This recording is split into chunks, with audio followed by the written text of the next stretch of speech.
رسول پاک صلی اللہ علیہ وسلم نے فرمایا جنت میں ایک نہر ہے جسے رجب کہا جاتا ہے، وہ نہر جو ہے دودھ سے زیادہ سفید، شہد سے زیادہ میٹھی ہے، تو جو کوئی رجب کا ایک روزہ، اللہ اکبر، اونلی ون، اللہ اکبر، اللہ پاک اسے اس نہر سے پلائے گا۔ سبحان اللہ، پورے مہینے میں صرف ایک روزہ، ایک روزہ، پورا مہینہ روزہ رکھیں۔ مدینہ میرے پیارے آقا مکی مدنی مصطفیٰ صلی اللہ علیہ وسلم نے فرمایا جس نے رجب کا ایک روزہ رکھا وہ 1 سال کے روزوں کی طرح ہوگا، جس نے 7 روزے رکھے اس پر جہنم کے 7 دروازے بند کر دیے جائیں گے، جس نے 8 روزے رکھے اس کے لیے جنت کے 8 دروازے کھول دیے جائیں گے، جس نے 10 روزے رکھے وہ اللہ سے جو مانگے گا اللہ اسے عطا فرمائے گا، جس نے 15 روزے رکھے آسمان سے ایک منادی یعنی اعلان کرنے والا اعلان کرے گا، اناؤنسمنٹ کرے گا، تیرے پچھلے گناہ بخش دیے گئے۔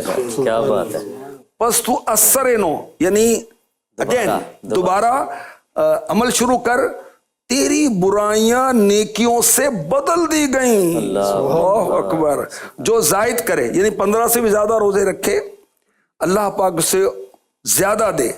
رجب میں نوح علیہ السلام کشتی میں سوار ہوئے تو خود بھی روزہ رکھا اور ہمراہیوں کو بھی روزے کا حکم دیا۔ ان کی کشتی 10 محرم تک وہ 6 مہینے تک چلتی رہی تھی۔ تو دیکھیں کہ 8 روزے رکھنے پر جنت کے 8 دروازے کھول دیے جاتے ہیں۔ اچھا پھر جو 27ویں رجب کا روزہ یہ تو 100 سال کی عبادت کے برابر ہے۔ تو اللہ اکبر۔